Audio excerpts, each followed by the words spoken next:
Buenos días, buenas tardes, buenas noches. Estamos aquí una tardecita más en mi experiencia como escritor, la entrevista número 75 en vídeo audio, que no significa el episodio 75, que hay algunos más por ahí, por las redes y por las plataformas. Y estamos aquí con una persona maravillosa, una persona especial y una persona pues que yo tenía muchas ganas de entrevistar y que he conocido a través de las redes por esa conciencia que tiene, que se llama Mónica Rojas. ¿Cómo estás, Mónica? Muy bien, muy contenta y muy agradecida con todas las flores que me acabas de echar. Mereces más, mereces más. Gente como tú mereces más flores de las que yo te he echado. Y aparte de virtuales, naturales, ¿vale? Esas. Nada, mira, te presento formalmente como suelo hacer, ¿vale? Y te doy la bienvenida a mi experiencia como escritor, en este caso tuyo, como escritora, Mónica. Para quienes todavía no te conozcan, me gustaría comenzar reconociéndote que eres una voz emergente del nuevo realismo mágico en la literatura hispanoamericana, que has nacido en Puebla en el año 1983, en México.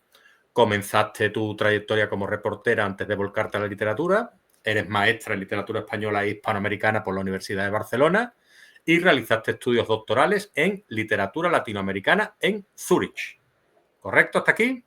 Correcto, hasta aquí. Vale, perfecto. Tu primera novela fue Lobo, 2022, finalista del cuarto premio Augustin Dupin en España. Ese mismo año publicaste La niña polaca, elogiada por Elena Poniatowska, como una emotiva novela que nos adentra en uno de los periodos más oscuros y desconocidos de la Segunda Guerra Mundial. Y en 2025, Hachette Literatura publicó A la sombra de un árbol muerto, una novela multigeneracional que entreteje migración, subalternidad y resistencia desde una pluma sensible y con matices de realismo mágico como es la tuya. ¿Hasta aquí también bien? Hasta aquí vamos perfecto. Perfecto. Y también eres embajadora de Save the Children México y has escrito obras infantiles, biografías noveladas y cuentos galardonados tanto en México, tu país de origen, como España y Suiza. Y hoy quisiera, pues bueno, que nos adentrásemos en tu proceso creativo, las motivaciones que te llevaron a escribir, los desafíos que te encontraste y tus aspiraciones. Y sobre todo agradecerte por venir a este humilde espacio. No, pues muchas gracias por la invitación. No hay humilde espacio, ¿no? Cuando se trata de la promoción de la literatura en general y del amor a los libros, me parece que todos los espacios son importantísimos, el tuyo lo es, y yo soy la agradecida por la invitación, de verdad, Leonardo. Pues muchísimas gracias. Y voy a ir con la primera pregunta que va a ser un poquito referente a Save the Children.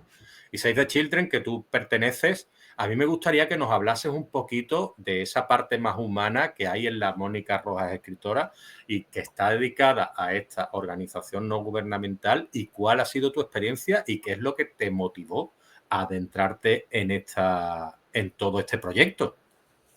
Bueno, la verdad es que Save the Children es una de las organizaciones más antiguas en cuanto a la defensa, ¿no?, de los derechos de la infancia en todo el mundo. Y a mí lo que me motivó para formar parte de la organización era justamente todo lo que venía detrás, ¿no?, de la organización y que quizás no vemos, pero que es muy importante que la gente sepa.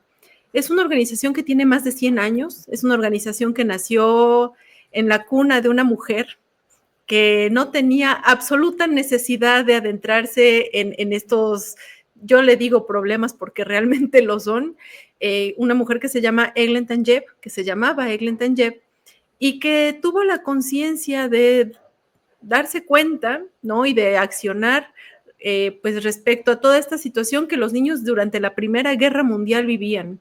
Tanto así que ella empezó a colectar dinero para dárselo a los países enemigos, a los niños de los países enemigos. Y eso, bueno, pues fue, digamos, un momento de rebelión, un momento en el que ella como mujer visionaria y en medio de una liga de las naciones que estaba representada puramente por hombres, alzó la voz y dijo, los niños merecen derechos especiales y los niños son víctimas de cualquier guerra.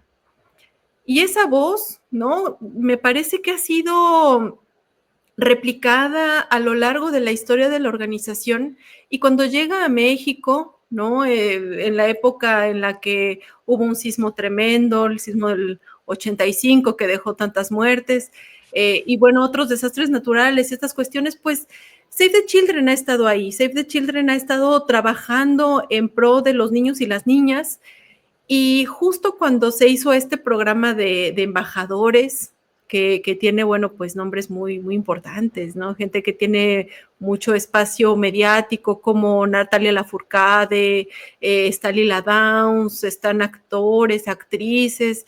Pues yo también alcé la mano, ¿no? Y desde mi humilde trinchera, pues la importancia de darle voz, ni siquiera darle voz, yo creo que eso también está un poco equivocado, diría yo más bien de escuchar a los niños que tienen voz, pero que no queremos a veces prestar oídos a sus necesidades, pues ahora replicarlas a través de la literatura.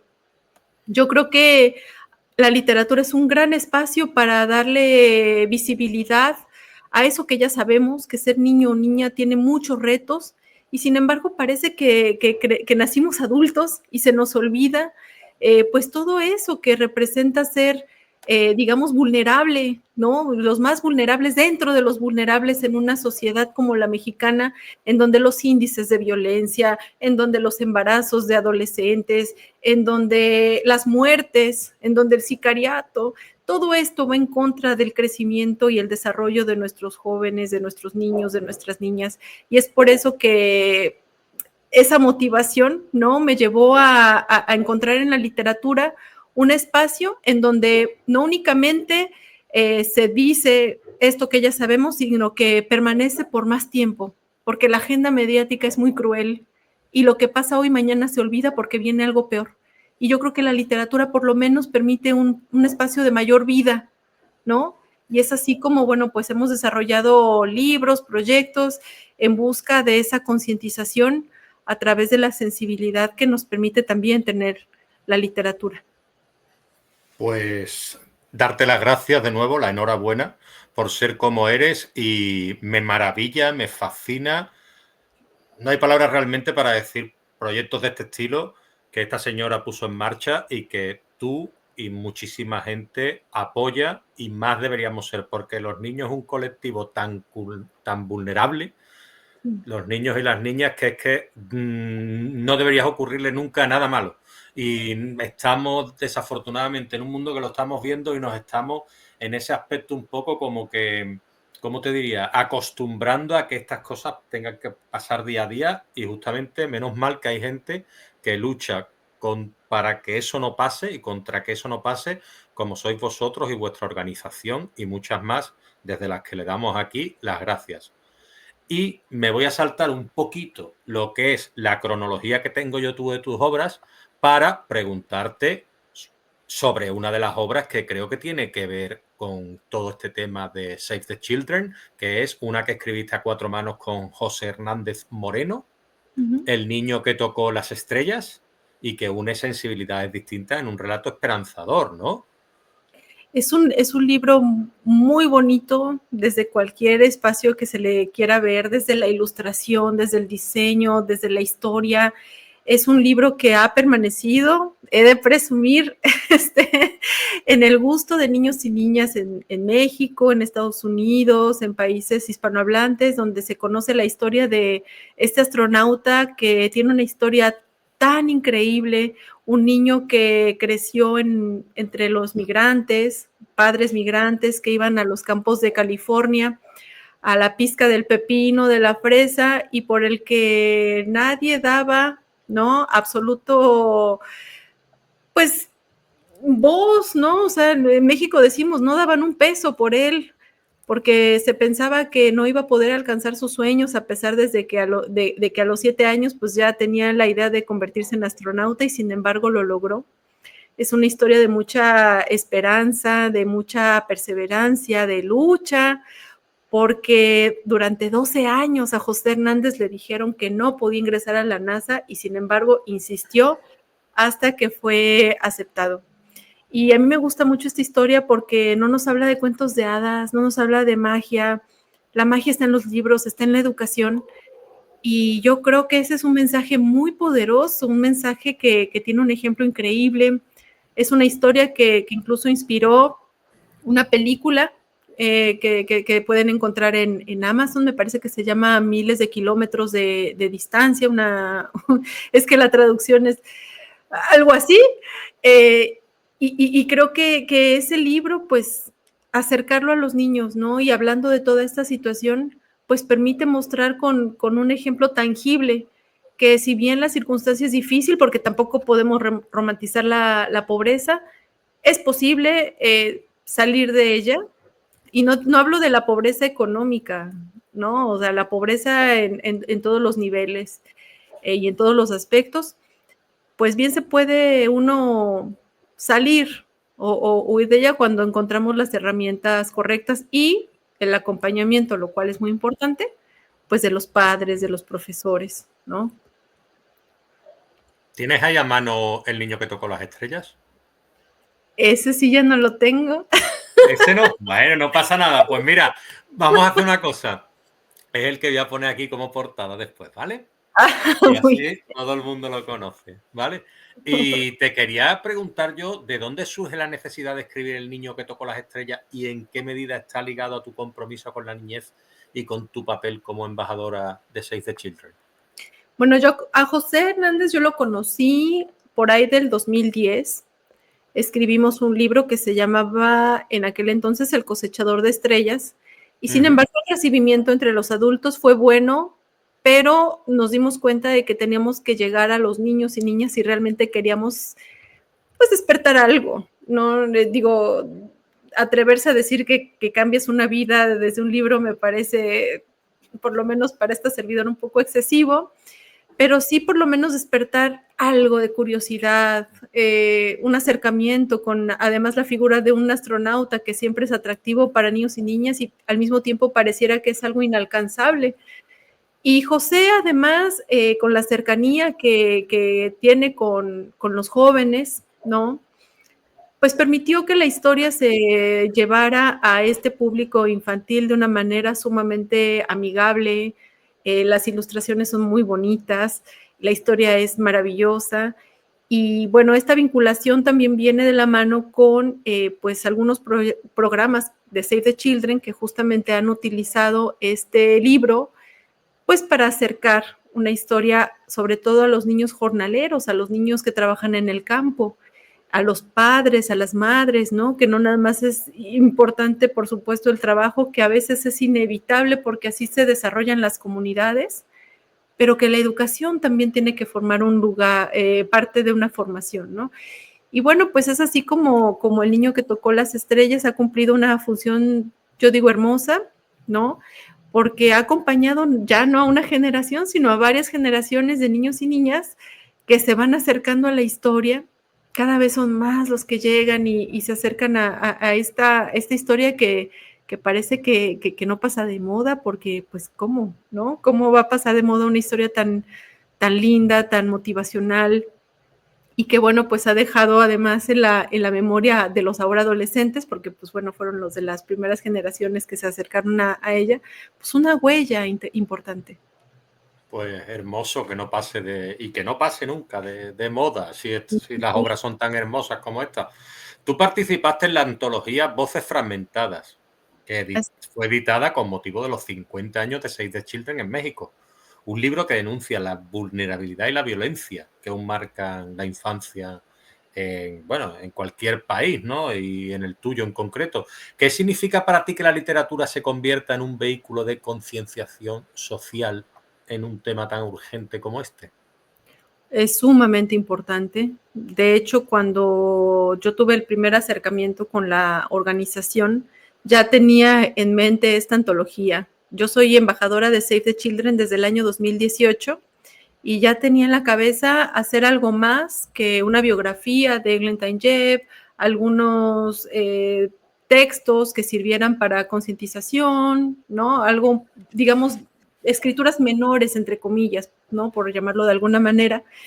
Y esto de la antología estaba rondando por mi cabeza y tuve la buena suerte, la verdad, de acercarme a los autores y a las autoras, digo correctos en el sentido de que se sumaron sin preguntar nada, La verdad es que cuando yo me iba acercando a Liliana Blum, a Alberto Chimal, a Julián Herbert, a Mónica Subietas, yo les decía, miren, ahorita estoy con el campo árido, aquí no hay nada, todavía no tenemos ni editorial, sin embargo hay un sueño que podemos lograr. Y la verdad es que cuando se fueron sumando los autores y llegamos a Larousse, y Larousse nos dijo, nosotros no vamos solo a publicar, vamos a donar la edición para que todas las ganancias se vayan directo a la organización. No, hombre, imagínate, fue la verdad un momento maravilloso.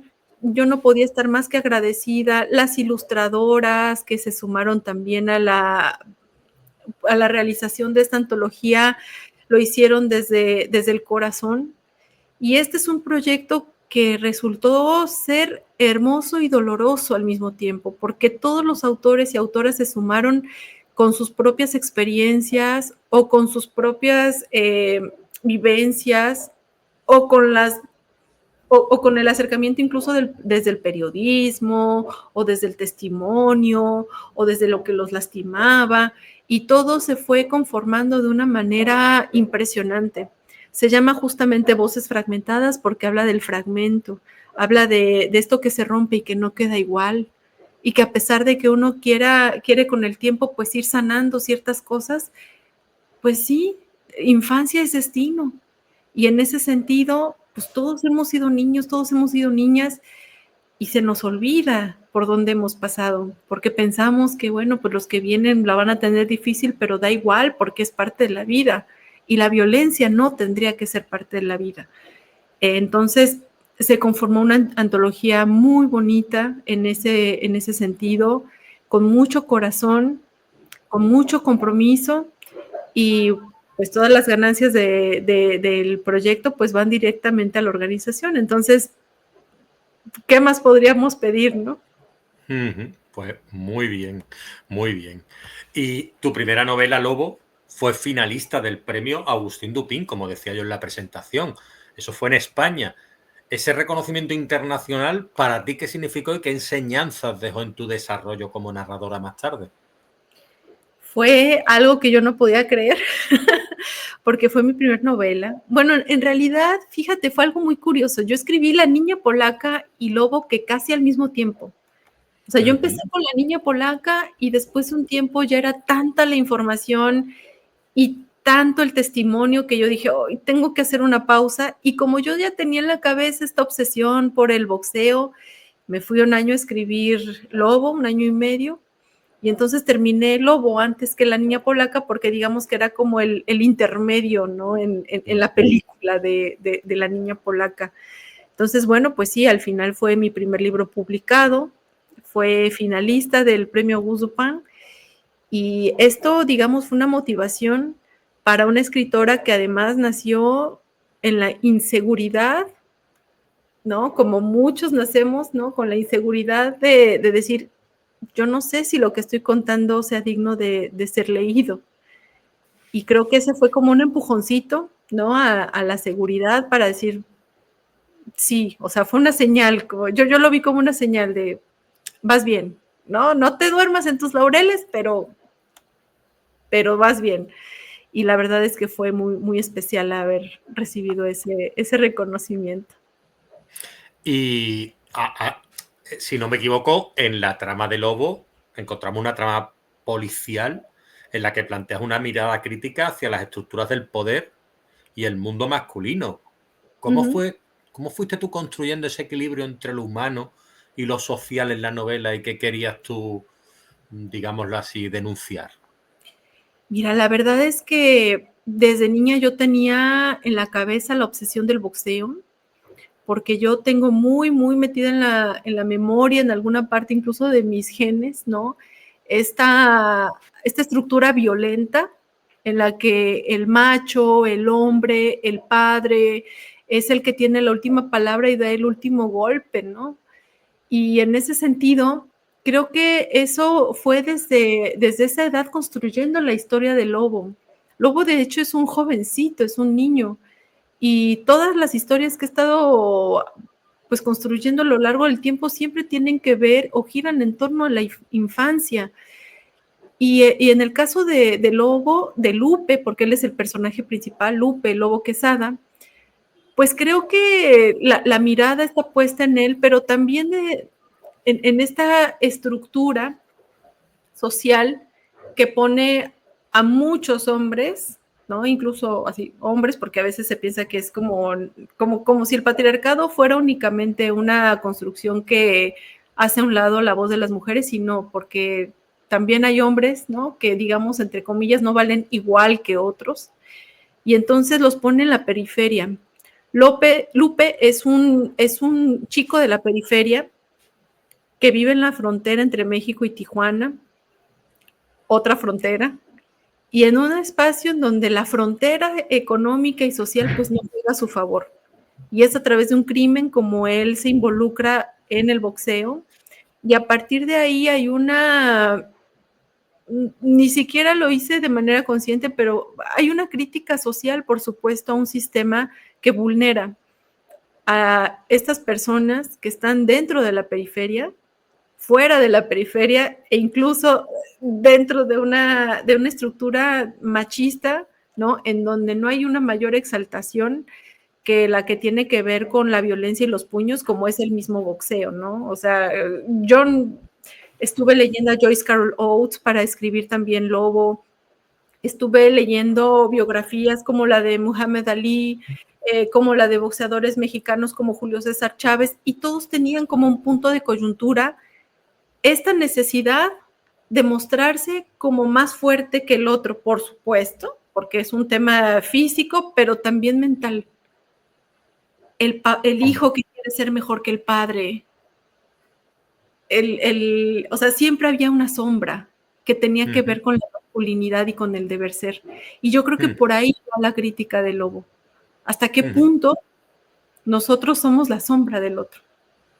Ahí has dado la clave quizás mencionando a Muhammad Ali, ¿no? Es decir, él ganaba muchos combates fuera del ring porque era un gran orador y tenía una boquita que era, vamos, un pico de oro, digámoslo así, ¿no? Y machacaba a sus rivales fuera del ring y hacía una campaña durante semanas de dejarlo agotado mentalmente, y así fue como prácticamente preparó muchísimos combates, aparte de ser un superclase. O sea, es decir, una de las mayores figuras del boxeo y también a nivel social, ¿no? Como bien conocemos. Y que si alguien explora su biografía, merece la pena conocer la biografía de Muhammad Ali por todo el tema que llevó a cabo ya en su vida, ya no como profesional, sino también personal. Y quería comentarte, a ver, obra que tengas por ahí, por favor, muéstrala. ¿Tienes a Lobo por ahí? ¿Lobo? Hombre, claro, esto hay que mostrarlo. Además, que la portada es muy chula, ¿eh? Es muy bonita. He tenido la suerte de tener portadas muy bonitas en mis libros. Sí, es muy chula esa portada. Me ha gustado mucho porque se ve ahí al chico ahí con los guantes ahí y tal. Yo soy muy, digámoslo así, muy seguidor del boxeo. Es decir, desde muy pequeño lo veía con mi abuelo y tal. Y ya no es por la masculinidad, sino por el tema más bien por el tema de incluso de la generosidad, en el sentido de que es un deporte en el que dos personas sí se pegan, pero después se abrazan. Es decir, hay muchísimo respeto también. Entonces bueno, vale, algunos sí, otros no, pero bueno, normalmente el lado humano ahí está, ¿no? Entonces yo es a lo que voy, me gusta. Entonces, yo te preguntaría también, porque tú me decías que escribiste La niña polaca al mismo tiempo. En ella tú rescatas un episodio poco explorado de la Segunda Guerra Mundial. Sí. Háblanos un poquito de esa historia y qué te llevó a contarla. Fíjate que se va a escuchar como un tremendo cliché, pero yo sí estoy convencida de que uno no encuentra las historias te encuentran. Y en ese sentido, y además aunado a que vengo del periodismo, pues una vez estaba yo ahí en la ciudad de León, Guanajuato, ¿no? Justo donde están todas las fábricas de los vestidos de novia, eligiendo mi vestido de novia para llevármelo a Suiza, donde actualmente radico, pues porque el amor me trajo acá. Entonces, como yo me quería llevar mi vestido de México, ¿no? Y estaba yo ahí, pues explorando un poquito la ciudad, me encuentro con una familia de apellido Pater. Y esta familia se veía, pues decimos acá, pues muy güerita, ¿no? La verdad es que parecían extranjeros, pero hablaban pues del español con el acento que luego decimos los mexicanos, nosotros no tenemos acento, pero bien que tenemos. Y a ellos hablaban como nativos mexicanos. Y entonces yo preguntando, pues me entero que son polacos y que venían con toda la migración de la época de la Segunda Guerra Mundial de, de las personas que habían sido liberadas en los gulag. Y entonces ese fue el punto de partida para empezar a explorar un poco más acerca de esto que yo desconocía, ¿no? Porque para mí gulags, por supuesto, me sonaban a Stalin, a Siberia, tenía yo información al respecto, pero jamás creí que esto tuviera un vínculo con mi país. Y lo tuvo porque estos polacos que estuvieron en la zona oriental viviendo normalmente, ¿no? Su vida, fueron ocupados por el Ejército Rojo, son llevados a los campos de trabajo forzado en Siberia, Stalin termina por liberarlos, pero ya nadie los quiere recibir porque nadie quiere problemas con Stalin. Entonces algunos terminan en Persia, otros terminan en África, en la zona del Raj británico, y México alza la mano y dice, yo puedo recibir 1,500 refugiados. Y es así como en la ciudad de León, Guanajuato, se conforma algo conocido como la pequeña, o algo desconocido como la pequeña Polonia. Entonces la niña polaca lo que hace es justamente rescatar todo este periodo, pero desde el testimonio vivo. Y eso yo creo que fue una de las cosas más hermosas, pero más complicadas de lograr, porque tuve la oportunidad de platicar con 97 personas que habían pasado tanto por Santa Rosa, que es la pequeña Polonia, como por los Gulag, gente que había estado en la batalla de Montecassino, y yo digo que hablé con niños, porque eran niños en la época de la Segunda Guerra Mundial, y desde la mirada infantil, ellos me contaban sus historias. Por eso es una niña, porque eran miradas ingenuas acerca de algo que absolutamente desconocían. No sabían quién era Stalin, no sabían qué onda con Hitler, no sabían quiénes tomaban la decisión de que ahora estuvieran aquí, mañana allá. Y todo eso le da a la novela un resabio a tragedia, Leonardo, que la verdad en el momento de colectar la información fue doloroso y fue muy fuerte. Yo creo que ha sido uno de los libros más fuertes de escribir, justamente por esta parte viva. O sea, las palabras están vivas en el libro y por eso fue necesario pues hacer esta pausa. Es que yo creo que muchas veces muchas veces, no sé si tú estarás de acuerdo conmigo en que cuando nos retrotraemos en el tiempo a contar algo, en realidad lo contamos desde la perspectiva de ese niño, el que fuimos. Sentimos incluso los miedos, incluso las emociones vuelven a ti de alguna manera, que se recuerdan esos traumas como si fueran ese día prácticamente, porque eso es imborrable, eso es una huella indeleble en la memoria. Claro, ¿no? Y definitivamente mucha gente, o sea, de quienes platicaron conmigo y me compartieron sus testimonios, pues se negaba a hablar, por ejemplo, de temas tan fuertes como el abuso sexual dirigido a ellos, ¿no? O sea, siempre había esta parte en la que había la acotación de que sí pasó, pero a mí no, o le pasó a otros, cuando pues está probado que en los campos de trabajo forzado, por supuesto que había, y en una constante, ¿no? Y hay que respetar esas cosas, ¿no? O sea, yo no podía ponerlo en primera persona si no tenía yo, digamos, el permiso, ¿no? No había licencia. Y también fue muy difícil no cruzar la línea del morbo, porque además yo quería que este libro sirviera para que los jóvenes, sobre todo los jóvenes, entendieran la historia y la guerra de una manera distinta. La guerra no es de buenos y malos, de héroes y villanos, blanco y negro. Las fronteras están sumamente difusas. Tanto así que hay una parte en el libro, ¿no? Que dice que mientras en los Gulag estaban esperando a que entraran los nazis como héroes para ser liberados, pues en los campos de concentración nazis estaban esperando que llegara el Ejército Rojo para que como héroes fueran liberadores, ¿no? De los presos. Entonces, en la guerra no hay estas divisiones que son más bien como hollywoodenses, ¿no? Sí, quien se adentra en tu obra sabes que tienes una concienciación, lo que hablábamos antes, social y que tratas temas, pues bueno, aparte de concienciación que estamos hablando, valga la redundancia, temas muy profundos y que abordan el sentimiento y la emoción. Por ejemplo, a la sombra de un árbol muerto, abordas temas como la migración, la violencia y la genealogía femenina con un sustrato de realismo mágico. ¿Qué fue lo más complejo de escribir en esta obra multigeneracional y qué representa para ti dentro de tu trayectoria y qué te enseñó? Bueno, yo creo que definitivamente es el libro más difícil de escribir, ¿no? De todos, yo me atrevo a decir que es el más difícil de escribir porque le pega, ¿no?, a una herida abierta personal por muchas cosas. Uno, porque por lo menos yo no puedo escribir sin tener conciencia de mi condición de mujer, ¿no? Esto es algo que sí, muchos escritores dicen, no, es que el desdoblamiento y tal. Sí, sí, por supuesto que uno puede entender la realidad y de interpretarla, explorarla como un hombre de España o como un hombre, ¿no? De cualquier lugar, como Lupe en el caso de Lobo. Pero cuando escribes desde lo que eres, entonces ahí hay otro tipo de sensibilidad, ¿no? Y en el caso de A la sombra de un árbol muerto, pues estas tres voces de mujeres, ¿no? Porque es una novela multigeneracional, pues van, digamos, golpeteando en algunas heridas que yo pensaba estaban cerradas, ¿no? Como la propia migración. Yo soy una migrante, y no me gusta apropiarme de las historias y hablar siempre del yo, ¿no? Eso a mí me cuesta mucho trabajo. De hecho, la novela está escrita por eso en tercera persona, para tomar distancia justamente de ella.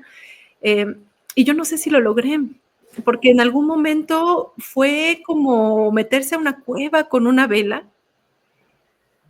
entrar, y después ya no hallar salida. ¿Por qué? Porque se habla de silencios, de historias heredadas, de trauma, de machismo y de todos estos mitos que van conformando la historia de una familia y que al final, en lugar de heroificar, ¿no?, a los ancestros, porque a veces todos tenemos mitos en nuestra familia, ¿no? Y estos ancestros heroificados a veces, en lugar de ayudar, perjudican porque no nos ayudan a entender nuestra propia historia y nuestro propio presente.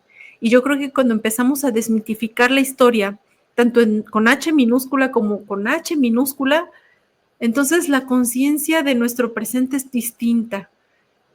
Y es justamente por eso, por lo que A la sombra de un árbol muerto termina siendo una historia con la que muchos conectan porque todos han tenido un mito en su familia. Un mito que termina siendo fantasmal, fantasmagórico, doloroso. De este personaje no hablamos, de este sí. ¿Por qué? De este episodio no vamos a hablar. No vamos a hablar de los abortos de la abuela. No vamos a hablar de que esta tía o la otra, por decir algo, era violenta con sus hijos. No vamos a hablar de las amantes de este otro tío. ¿Por qué? Porque hay que mantener impoluta la historia de los que ya no están. Por eso la parte de la contraportada es muy provocadora, ¿no? Dice que los vivos no sepan nada de eso porque a los muertos no hay manera de engañarlos. Pero Mónica, sácame esa portada, por favor. Y aquí está. Ah, ahí está. Muy bonita, ¿eh? Y con los tonos que tengo yo aquí detrás, para Mónica, mira. Ya, muy Qué bien. bonito, qué bonito. Sí, fue duro escribir este libro. Muy bien. Y yo te quería preguntar, porque has hablado del silencio, ¿cuánto puede abarcar un silencio? ¿Cuánto puede comunicar un silencio? Un silencio puede comunicar todo. Creo que a veces dentro de un silencio hay más mensaje que en las palabras. Y también es eso algo de lo que se explora en A la sombra de un árbol muerto, ¿no? ¿Cuántas veces el silencio termina lastimando, ¿no? Cuando pensamos que el silencio va a sanar, que el pensar que algo no existe es como eliminarlo de la memoria, incluso de tu cuerpo. no sé si es verdad o es mentira, pero a mí me cuesta mucho trabajo pensar que si algo no está, digamos, en mi espacio de visibilidad, pues entonces no existe. Y eso es a lo que Ese, todos esperamos, ¿no? sí, esa pretensión del olvido a veces nos hace más daño que el olvido en sí, porque realmente, bueno, es muy complicado poder olvidarse de algo porque siempre reaparece. Sobre todo temas tan importantes y tan complejos como los que tú mencionabas antes, ¿no? Que si tú no hubieras hablado de esa historia de la niña polaca, esa historia merecía ser contada, el de esas personas, porque probablemente se habría olvidado, porque es la historia de una minoría, pero una minoría que necesita y que debe ser representada por lo que le ocurrió, para que a esas minorías no vuelva a ocurrir algo así, ¿no? Y sin embargo, somos muy necios y muy tercos y cuesta trabajo pensar que no habrá otras niñas polacas, ¿no? Basta con voltear, ¿no? A lo que está pasando en Gaza, en Ucrania, en África, y uno se da cuenta que en realidad la historia se repite porque la condición del poder es justamente dividir, decirnos si somos superiores y somos inferiores, si merecemos y no merecemos, si por esta otra religión, si por esta otra manera de pensar vale la pena dejarnos vivos o no. Y todo esto son discursos de poder que lo que generan es odio y una facilidad para manipular. Por Sí. eso es importante que lecturas como La niña polaca lleguen a los jóvenes, porque estas desarrollan el pensamiento crítico. Ah, caray, yo pensé que estos eran los buenos y estos eran los malos. No, así no es la guerra, ¿no? Claro. Porque no vemos los matices, quizás, ¿no, Mónica? Es decir, vemos el negro y el blanco, ¿no? Que es lo importante de a lo mejor de tus mensajes, de tus obras, que existen los matices grises.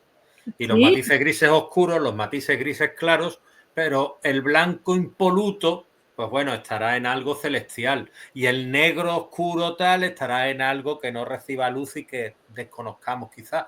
Pero es muy difícil que exista eso en la vida. Los buenos y los malos, los tal y los cual. Y eso, pues al final es lo que tú comentabas un poco antes. Es un poco de cine y es un poco de tal, pero en la vida es difícil de interpretar la vida de una manera tan simple, creo yo. exactamente. Y yo creo que ese es uno de los grandes valores de la literatura, ¿no? Que nos permite ayudarnos en la lentitud del proceso justo de lectura, acercarnos a la, no a la realidad, porque yo creo que los escritores estamos muy limitados para retratar una realidad, pero por lo menos sí para explorarla, y quizás eso es mucho más rico que retratarla. Eh, y entender, ¿no? Con una mirada crítica, ¿qué hay dentro de esta lectura que va a resonar dentro de mí? Y no porque la literatura tenga esta virtud sanadora o que nos vuelve mejores personas por el simple hecho de acercarnos a un libro, pero sí que nos vuelve más reflexivos. Y eso es muy importante en estos tiempos, que no perdamos la capacidad de reflexionar ni la capacidad de asombrarnos.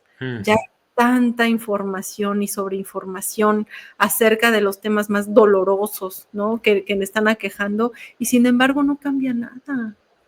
Sí. ¿Por qué no cambia nada? Porque no lo estamos reflexionando, lo estamos viendo y lo estamos dejando pasar como un reel. Me voy a dejar yo algunas preguntitas en el tintero para una posible vuelta tuya, porque me parece muy interesante tanto lo que haces como lo que escribes, y quizá algún día pues, nos podamos sentar aquí a alguna presentación de tu libro, pero sí que me gustaría hacerte dos preguntas antes de despedirnos, que la penúltima fuera en qué proyectos literarios estás tú ahora mismo embarcada y dónde podemos encontrarnos. ¿Dónde podemos encontrarte a ti, perdón, y tu trabajo en redes y demás? Bueno, ahora mismo estoy embarcada en aprender guionismo. Estoy Ujú. trabajando en el guión de un libro. La verdad es que esto es algo absolutamente nuevo, y por ser nuevo, pues me siento como adolescente con maripositas en el estómago. Es como darle un giro a esto que de por sí hago, pero como que en un espacio desconocido, y la verdad lo estoy disfrutando mucho. Estoy también pues escribiendo algunos cuentos, ¿no? Estoy explorando este género que me me cuesta mucho terminar una pelea por nocaut en lugar de por decisión dividida. Y bueno, pues mis libros, la manera más fácil de encontrarlos es de manera electrónica, ¿no? Es de manera electrónica. También sé que La Niña Polaca tiene distribución en España. A la sombra de un árbol muerto, espero que llegue el próximo año, ¿no? Que cruce el charco, de ida y vuelta, porque yo estoy en Zúrich, entonces va a México y que regrese para España.